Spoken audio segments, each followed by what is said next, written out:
Okay. So we are currently in the middle of training on base operation of the TS-77. We had to take a quick break for some engineer performed calibrations, but basically we have 5 questions we have to ask ourselves. Is the hardware installed correctly, which it is? Did we do our indentation access calibration that we need to do daily? We did.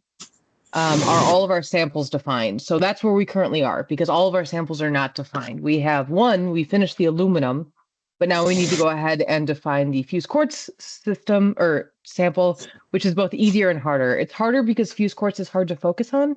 It's easier because you only have 4 points because it's just a square. So you can go ahead and get over the fused quartz standard. What I normally try to do when I'm struggling with a focus, I actually will focus on the stage. And then as you move, you can focus up, right? Because it's the stage and then the AFM puck and then the fused quartz. And the goal is that as you do that, right, you start low and you focus up. And then as you get to the edge of the fused quartz, hopefully you can focus up in Z enough that all of a sudden you'll see the sample edge. Otherwise, getting in focus in the center of the sample for a fused quartz sample is extremely difficult. Okay, so for that, do I have to like get a new sample? Yep, precisely. And then we can rename this one too. I usually just call it FQ, but whatever works for you.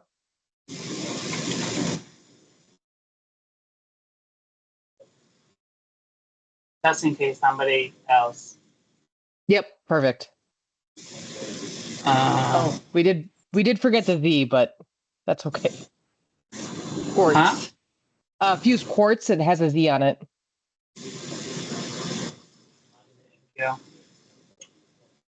There we go.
See something? Yeah, what is that? If we move, sorry, before we move on, is the transducer safe? We're pretty low in focus, but it looks like the transducer is still above the stage or hanging off to the side. It's still above stage. Okay. Yeah, I'm not sure. Is this the AFM puck?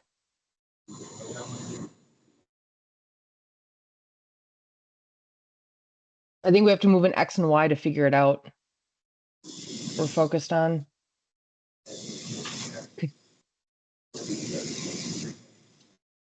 Oh, that might be the stage. Huh. Expected it to be a little bit more golden. You're right.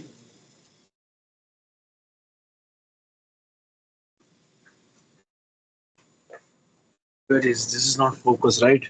Move it here. Towards you. No, not left, right. Towards you. Down, yeah.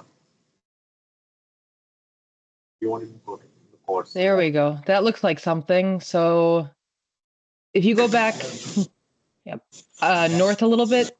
Yep. Okay, so now we're focusing up the side of the sample. It's okay. I was just going to make a point, but it's okay. So you can see that focal point coming up and up and up. That and keep coming up. That to me looks like the edge of the AFM sample puck. So now you were focused on the stage. Now you're focused on the puck. So I think you need to move further south.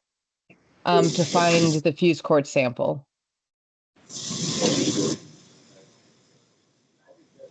I'm not sure how big it is, so, or how centered we are over it. There, that looks like it. So do you see how that got kind of blurry? So now we need to continue to focus up to see where that edge is. So we can see something weird there. That's not the fuse quartz, that's the AFM puck up through the transparent fuse quartz. So we have to continue. Nope. Sorry, where are we going? Are those the fuse quartz? Wherever we were was where we wanted to be. I'm not sure where we are now. Yeah, so that's the AFM puck.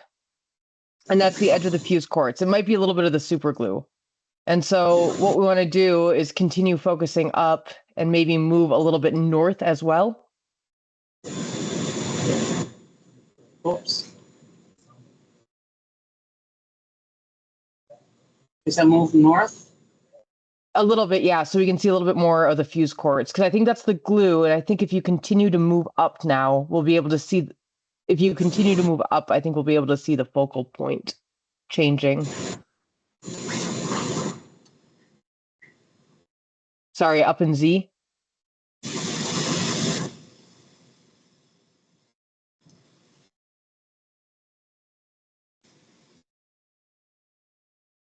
Yeah, I think we might be. It's hard for me to. I was hoping that we would stay on that interface on that edge so we could see when we were in focus. Now I think we're entirely over the fuse quartz standard, so I think we went too far north.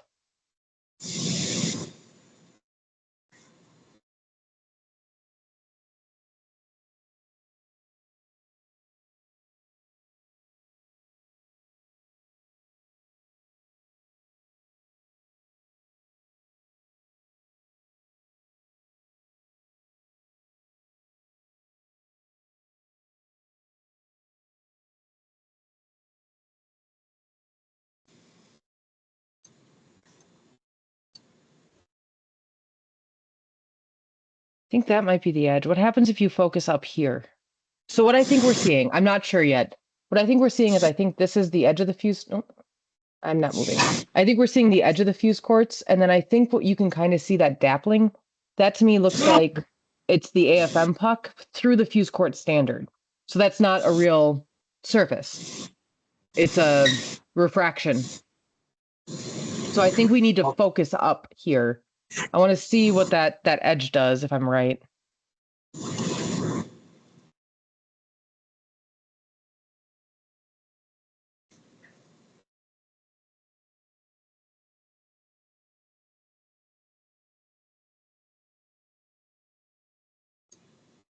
Can you continue to focus up for me? We're not on the fuse quartz. We're looking through it. We're looking at the bottom. So I think we need to come up in the focal height. There we go. Do you see that edge coming? Yep. So I think that's the actual edge of the fuse quartz. So keep moving up in Z.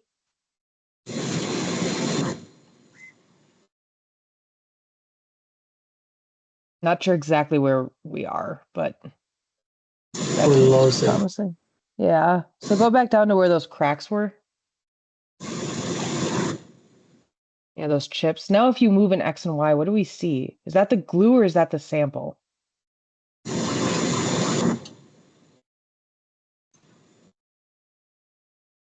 It's very strange looking. It doesn't really look like anything I'd expect from a fuse quartz.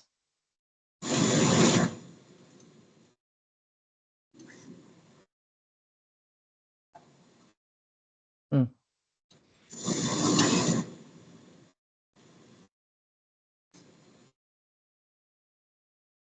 Can you focus up a little bit more in Z? Let's see what happens. Yeah, it just goes out of focus. Okay. Can you travel along this crack? And travel what? Along this edge, whatever this is. Just move. Here? Yeah. Yeah. Wonder if we can find a corner. A corner might help us.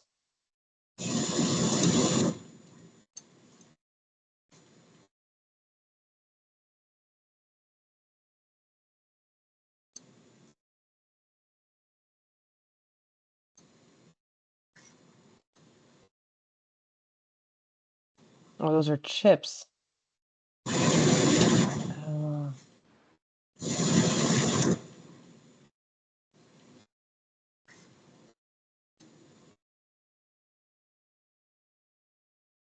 Interesting.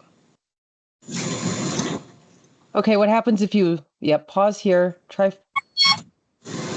Oh my God, what's that noise?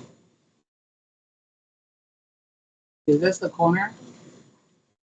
What was that noise? Was that my instrument? Sorry, before we go on, is everything okay? The Yeah. instrument looks okay. Here's it looks okay. I don't know where that is. Okay. Okay. I think that might be That's the just upper left corner. I'm very confused as to where we are, to be perfectly honest with you. Go ahead and try focusing up. Yeah. Okay, I think that that's part of the edge, and we're coming up the edge. Keep going up. Sorry, keep going in one direction for a while so that we can. The problem with the fuse quartz is because it's transparent, it can be really. There it is. Oh, That's our surface.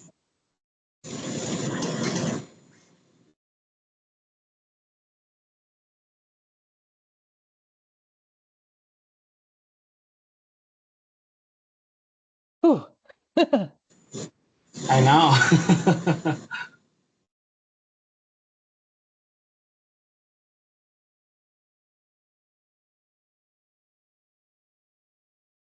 You can move at any angle you want, just so you know. You aren't limited to the cardinal directions or even the 45 degrees. You can move if you click. Yeah. That's true. I should try that 45. Just as a heads up to make your life hopefully a little easier.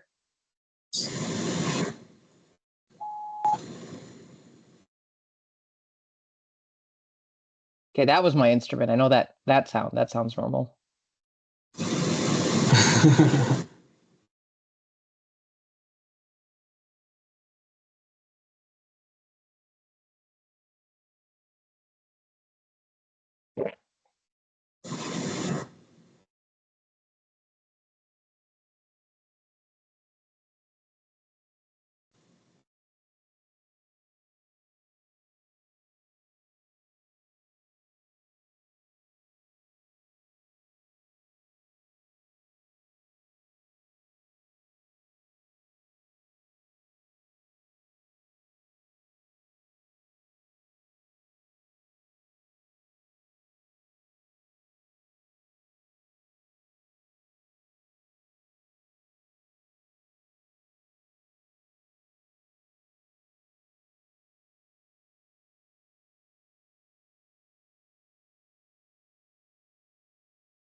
Oh, the second point I even forgot to.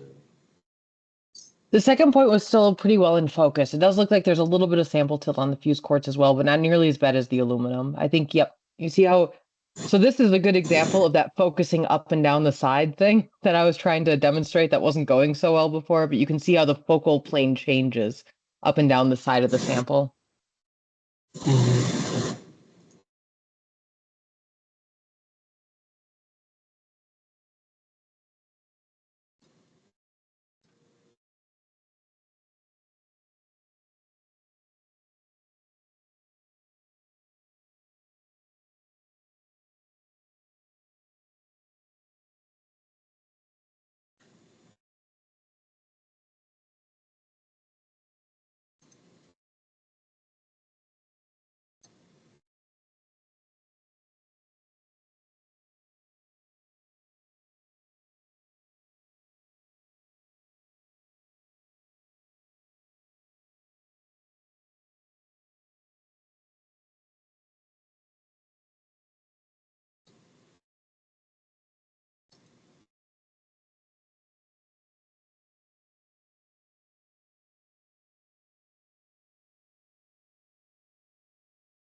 I mean, the focal point is a little hard to tell.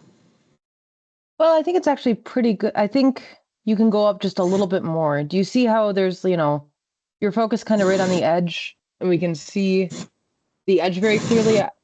Focus on a little too much. So that's too low. Yep.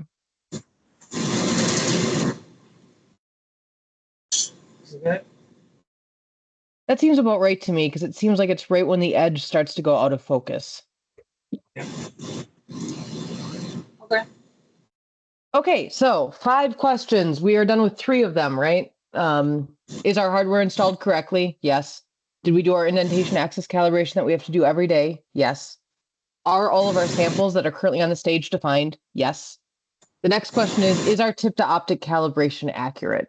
And you and I both know the answer to that is probably yes, but for the sake of training, we're going to say no. We just loaded the hardware. We don't know if our tip to optic calibration is correct. What I mean by that is that, again, our system is an optics led system. So we have the XY stages below the optics. And we have the optical column, which is bolted to the Z stage. That never moves, that never changes. That means that those XY coordinates are correlated to where the focal point is. So it knows where that is. The probe, however, is going to move around a little bit. We're only human. If you take it off and reinstall it, even if you do your best, even if it's the same probe, same transducer, and you push it, try to be consistent with where you place it on that piezo scanner, there's still some degree of error where now all of a sudden this offset is no longer accurate. And so what that means is that if you are focused on focused on the sample and you want to go do the indent there, if your tip to optic calibration is not accurate, at best you don't land on the part of the sample that you intended to. At worst, you can actually cause damage to the system, right? If it tries to approach a sample that's not there, or if it hits the side of it. So our tip to optic calibration has to be accurate before we can do any other in contact testing. You said a tip calibration, right? Tip to optic calibration. Optic. So we are calibrating the X, Y, and Z offset between the focal point and the tip, because that tip moves as you uninstall it and reinstall it. So to do that, we have to use the aluminum sample. So go ahead and select the aluminum from the drop-down menu. Oh, it deleted your aluminum sample. Oh no. Oh, All right, you're gonna have to go. oh, so how to save these things? I don't lose this one. You have to save the workspace. I don't understand why it did that. That seems like a bug that I will investigate. That's not how it's supposed to act. You didn't do anything wrong. But go ahead and just save workspace. Okay. And now, unfortunately, you have to go back and redefine your aluminum sample. I'm sorry. That's okay. It's good practice. It's good practice. I like it. I'm looking on the bright side. Thank you.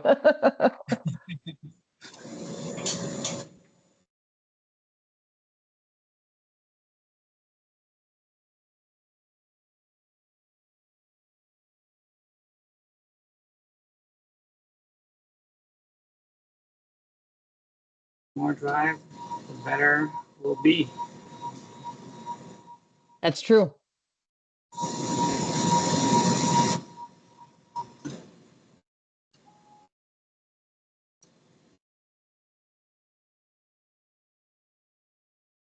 Oops.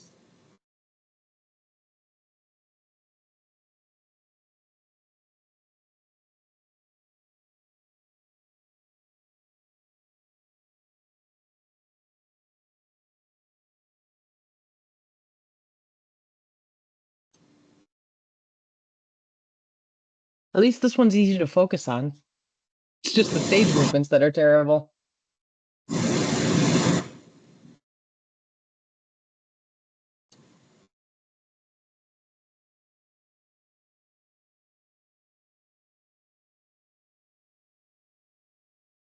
Um,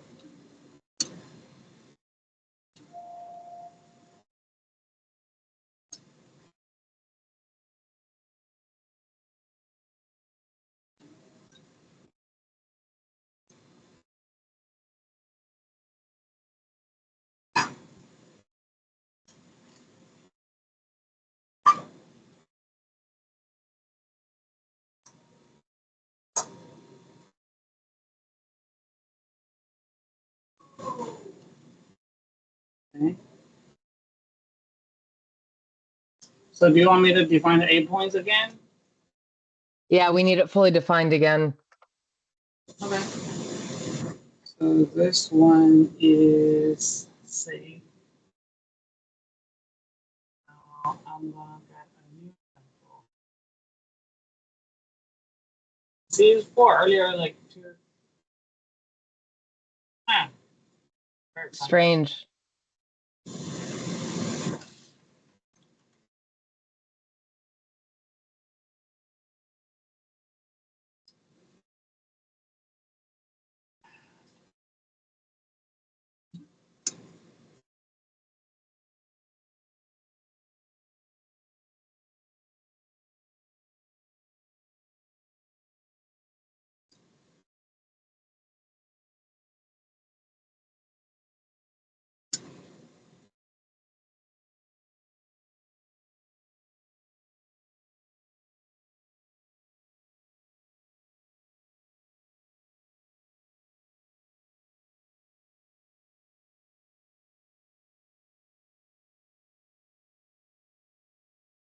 Like this is my top.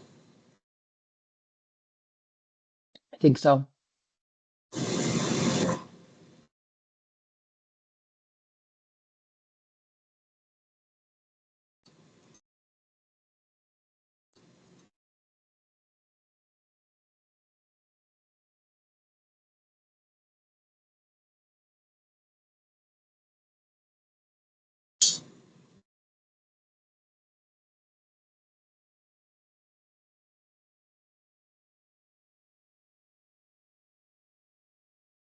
The first point, and then I'm going to go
actually here to my left.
This one's going to be the hard one because, yeah, you don't get your full range here.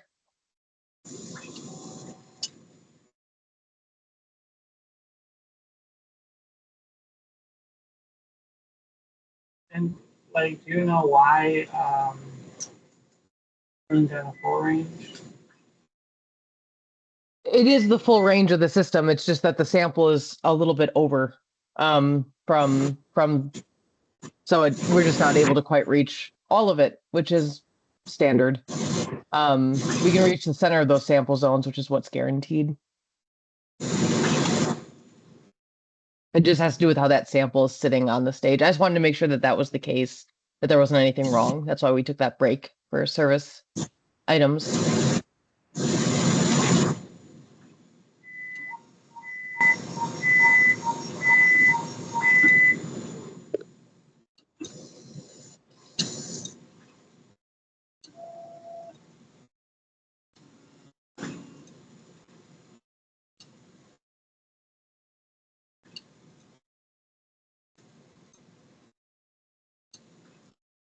That's fine. It doesn't have to be on the edge extension.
Well, our best, but It's defined. Yeah, I think that that's enough for what we need for today. So go ahead and do you know what the next step is?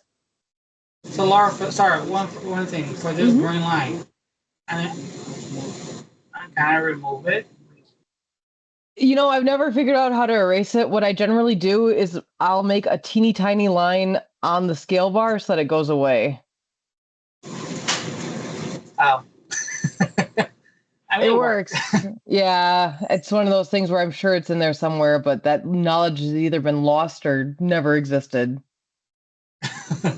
Okay, the next thing for sure, I'm letting it say it first. Correct. Yeah, I'm really sorry about that. That was definitely a bug. No, never happened that again. Yeah. Yep. Okay. All right. So back to our 5 questions. Did we install the hardware? Yes. Did we do our indentation access calibration for the day? Yes. Did we define all of our samples? Yes, despite the software's best attempts. The third question is our tip to optic calibration correct? Now, remember this tip to optic calibration, what we are calibrating is the X, Y, and Z offset from the focal point to the probe. This allows us to test where we intend to test, meaning when we are focused on like a composite material, if we want to hit that part of it, we are then able to. Not performing the tip to optic calibration can result in damage to the system, so it's extremely important that we do so. So we use the aluminum sample for this. The reason we use the aluminum is that we can make really big holes that are optically resolvable. Aluminum has almost entirely plastic deformation. It's shiny, so the indents show up well. So we need to be focused on the aluminum sample. So go ahead and right click in the center of your sample zone. Here? Yep. So once you have a sample zone defined, you can right click it to move the optics over that sample zone and into focus. Now here our focus is going to be a little bit poor because it's so tilted. So we will need to refocus once it's done. Oh, that actually looks great. I have to eat my words. That's perfectly in focus. So great. We are focused on the aluminum standard. That is where we need to be for this tip to optic calibration. So we are currently in the system calibration. I'm going to ask for control again so I can point. I just want to point out where this is because we've been in this screen for a while. Okay, so we are in system calibration tip to optic screen. And available to us is this tip to optic calibration button. So go ahead and click that and it should walk you through it, but we'll verbally walk through it as well. The first thing it does is a transducer response check. This is where it sends a little voltage to the transducer's bottom plate to actuate the center plate very slightly to make sure that it can feel the voltage back, that it's measuring its displacement. And it passed, so things look good there. When we have a tip to optic calibration, you have 3 options. You have an H pattern. An H pattern is going to be 7 indents, where you have the center of the H and then 3 indents along either side. You have a single indent option, and you have a reset tip to optic. I don't recommend using reset tip to optic unless we're troubleshooting together. It has to do with the default being incorrect for this system due to historical reasons. The single indent can be used, but it's pretty rare. I recommend single indent for, if you've had the system set up for weeks or months and you just want to verify, there's drift, we can lose count of steps. It's possible that it's off slightly over time. So the single indent can help get us back. However, we have to be close, right? Because if I did a single indent right now, I would have a hard time telling you if these are indents or debris and if they were there before or not. So it's really easy to get mixed up. We use the H pattern because it's nice and linear and strong and very obvious to the human eye that it is not just a piece of debris. So go ahead and click H pattern for me.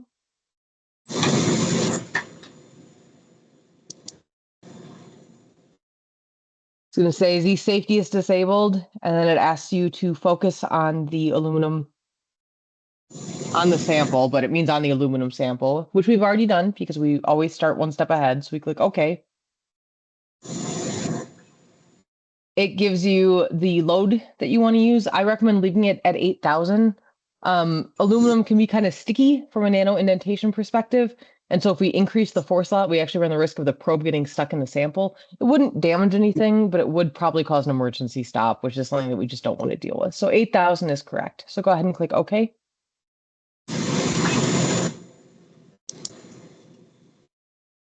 And it's going to move the tip over the sample. So it is going to move all the way up to Z is equal to 0 before it asks you to move the probe down. The reason for this is that we have probes that range from the standard 9mm all the way down to 25. Actually, what is it? 5mm, excuse me, down to 25mm probes. So they can vary in length quite a bit. So this is to keep the system as safe as possible to move up to Z is equal to 0.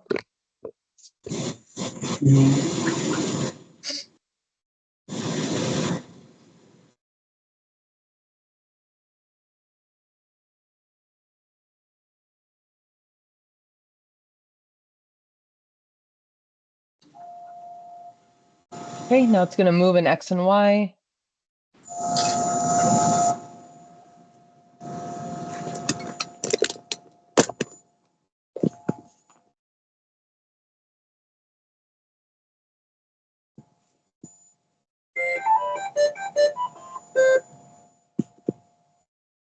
That's also definitely not my system.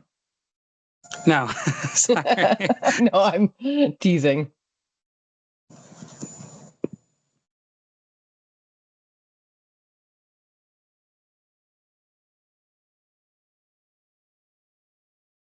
Okay, and then it's going to ask you, it says Z safety is disabled. Use the positive Z navigation control to move the tip down to approximately 1mm above the sample. So the system is asking you to do the approach for it to keep it as safe as possible. So that's your job, is you need to move in plus Z to get the tip as close to the sample surface as possible. Okay. Second.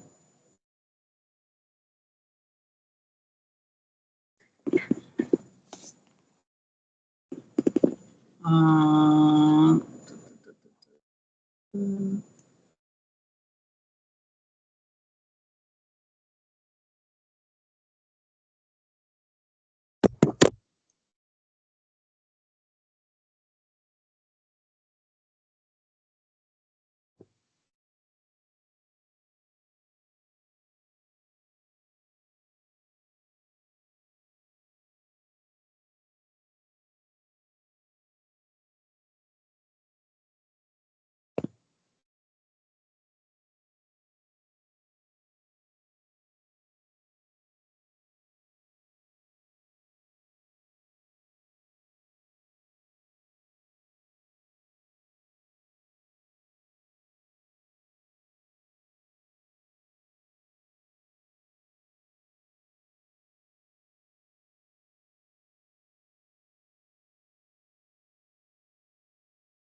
Just closing enough.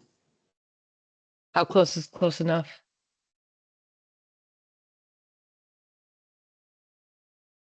Yeah, around 1 millimeter, I think. Okay. I mean, it's definitely a get it as close as you're comfortable kind of situation. So if you want to go a little bit further, you can. But if you think it's very close, then you can go ahead and click OK. I don't know whether you're able. Oh. Where is? Yeah, it is very close now. I think for manual operation, I think that's how I think is good. Okay. Then you can go ahead and click OK whenever you're ready. Yeah. And now the system will take over and very, very, very slowly approach this sample. So the question always is, why couldn't I have clicked OK from Z is equal to 0? Two answers. One, it would take a very, very long time because the approach is very slow, as we can tell. Yes. And two, you run the risk of what we call a false engage. A false engage occurs when the system detects the sample force, the contact threshold, and says, I'm in contact, I can begin the indent. Well, when you're going that slow, you run the risk of ambient noise, meaning vibrational or acoustic or any kind of noise in the system, causing it to feel that contact threshold and then begin the indent in the air. So, not ideal. Yeah. That's why you have to get it close. Yes, it's moving. It's very close. I'm sorry, it's very slow. Yep. So on the screen here, we can see a few things happening. I can't point anymore. Gosh, I wonder if it's because I'm going back and forth in between your video and the screen.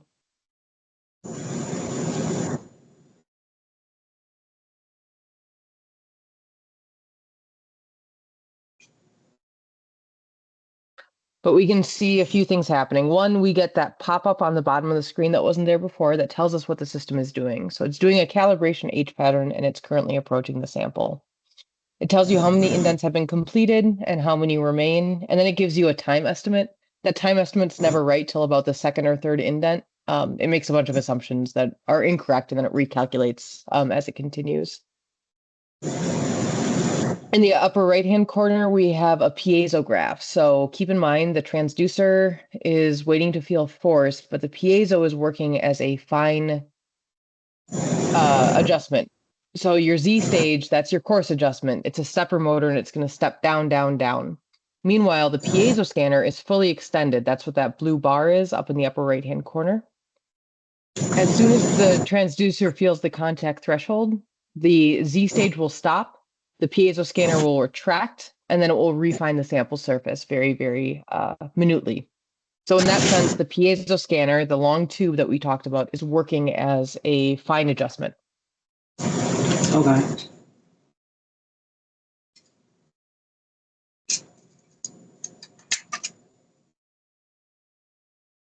So we're still approaching. It's very hard for me to tell from this angle how close we are. Yeah. Not touching it yet. Mm-hmm. We can also tell that because the sample force up in the upper left-hand corner is bouncing around 0 still. So there is no sample force felt.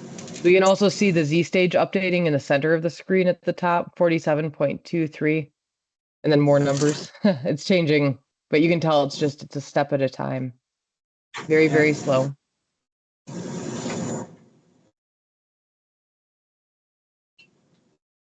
mean, earlier I probably should use like the slow speed and drive it closer, but Yep, but that's okay if you didn't. Again, this was experience. I was going to push you a little bit more to go closer, but it's better to be comfortable, and two, now you know. yeah.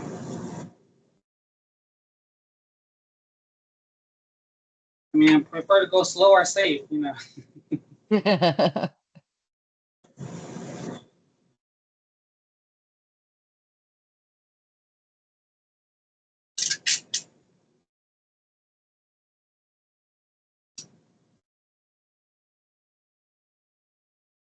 So while we're waiting, Laura, so for the cleaning of the tip, like how often or what is the cue I need to clean it? There are a couple things. So I clean it every time I put it on. And I often encourage users who are doing like sticky materials, to do it every time they take it off as well.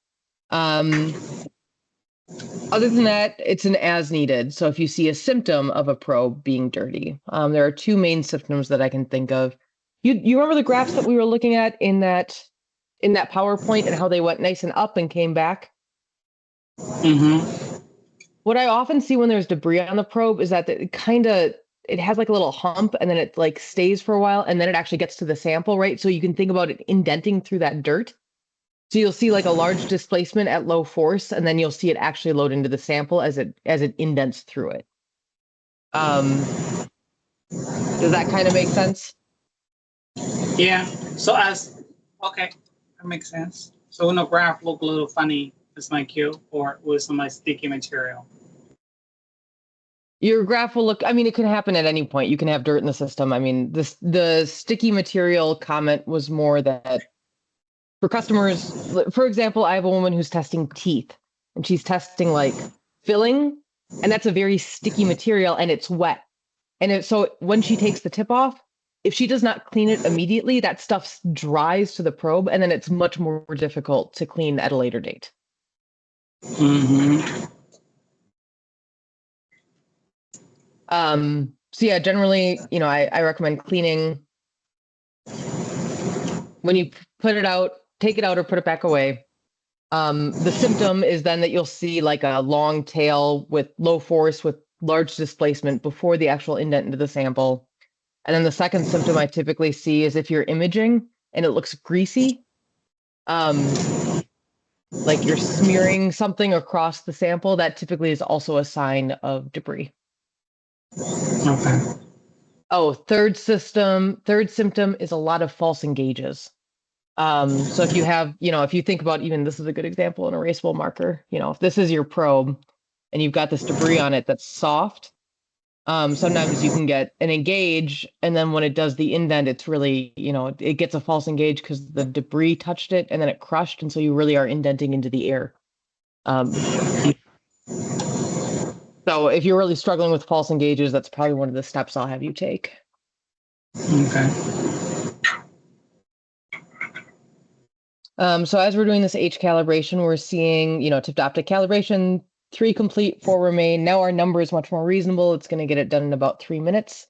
The tip to optic calibration doesn't have some of the steps that you'll see on actual indents. And again, that is because I do not care about the data. I'm not testing hardness and modulus of this very scratched aluminum sample. All I care about is making really big indents such that I can optically see them. That is my only goal. So I want to be clear about that because we're going to see some other things when we do our fuse quartz indent. But you can see that we're going to move and then we begin the indent and we get 3 live graphs. Yep, so now we're moving in XY, approaching in Z.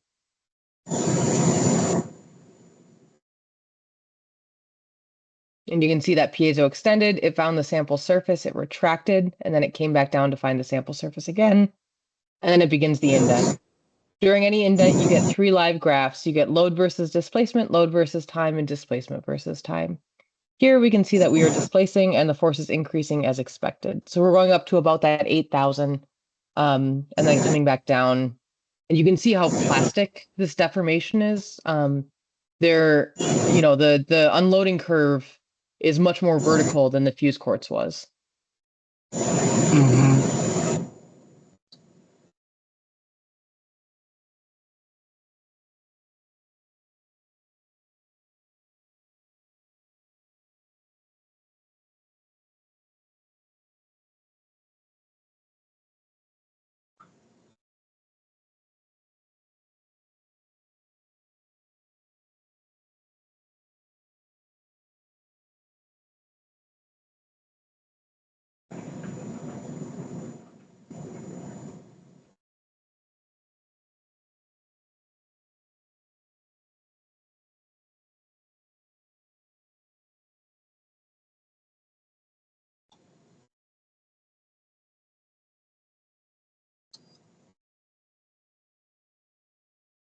So while we're waiting, Laura, today are we expecting to do anything else after the checkup? After the checkup. What checkup? I'm sorry, after the indentation for this the tip optic calibration, you said we have 5 things to check out. This is 4, so we're gonna finish. We will not finish today, no. Oh, okay. This part of it should have only taken us, an hour maybe, but since we're training, we're covering a lot of material. No, so we'll get through this and then I'll explain what the next steps are and we can set up another meeting. Okay. Because we need to do a tip area function. And if you recall the tip area function, the goal is to make a relationship between the contact area and contact depth. And to do that, we have to take a bunch of indents in the fused quartz standard. So we need to get through training on indentation and automation before we could set up a method to run overnight, which I don't think we're going to get to before the end of this meeting today. I don't think we're going to get to that point. That's okay.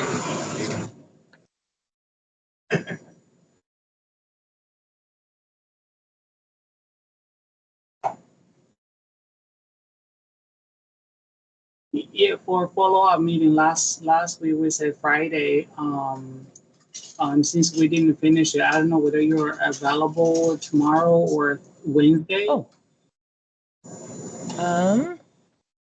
Yes, I could make either of those work. Let me get my calendar here. What works for you? Wednesday is more difficult for me. Tomorrow is better. Oh, so let's make it tomorrow then. I think I have a meeting somewhere tomorrow afternoon, but I can make that. I can reschedule that. Okay. What time is it in your time zone? You're currently at 3:30. Okay. I do have a meeting at 11 o'clock your time that will last probably until noon. So we could either do morning, we could do early, or we could do after that meeting. We can do after that meeting. How about like 1, like today? 1, perfect.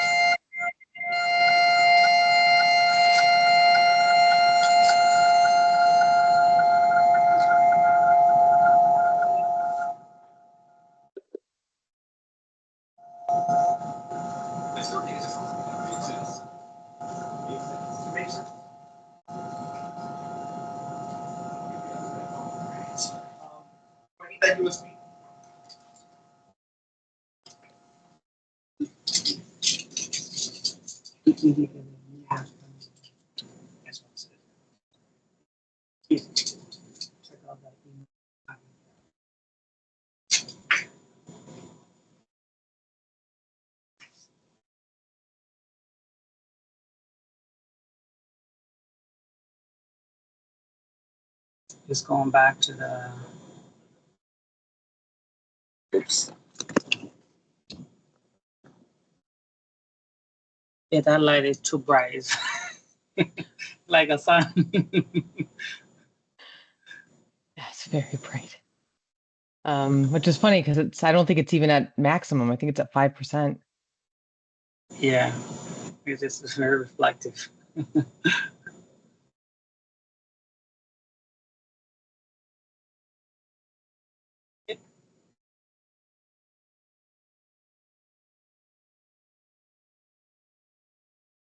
Okay, so now we have to find the H. Do you guys see it?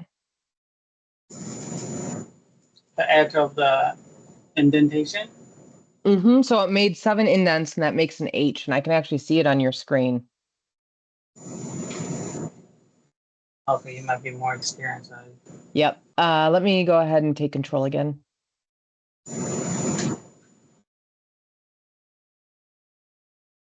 There we go.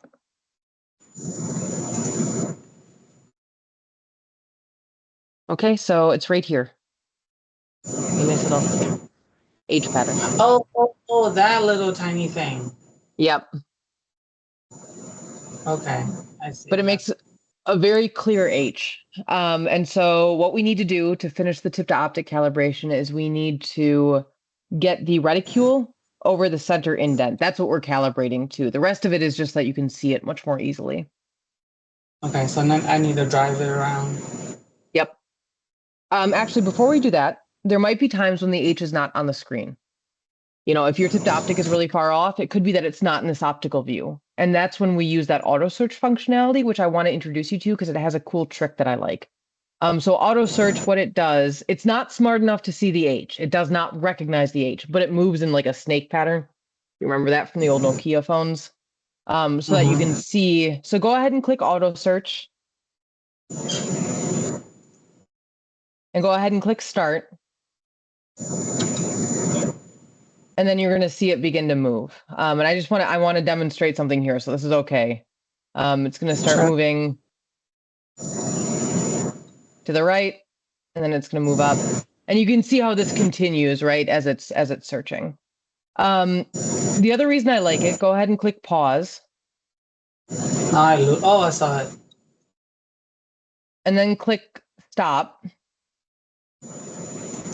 What I like about auto search is it has this nice cool trick. Click auto search and go again.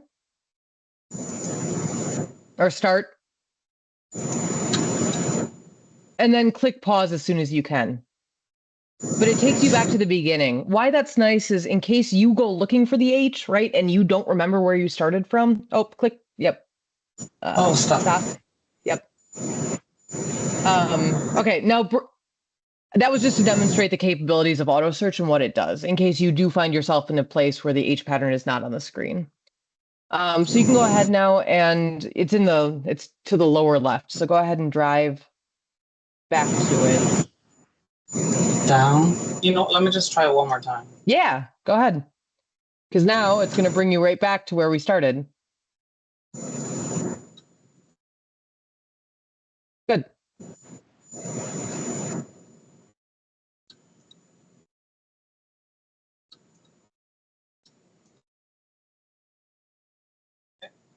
Good. So now you go ahead and click OK.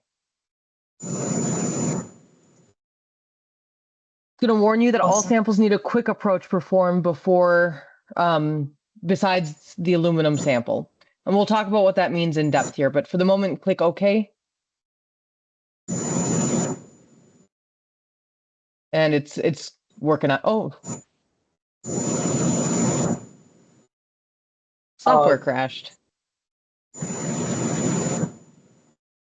Okay.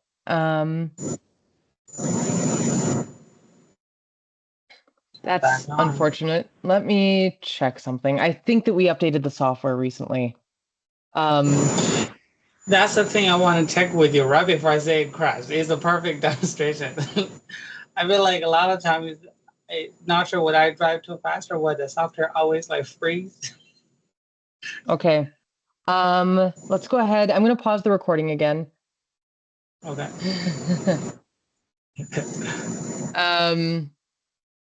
There's a couple things that could be going on.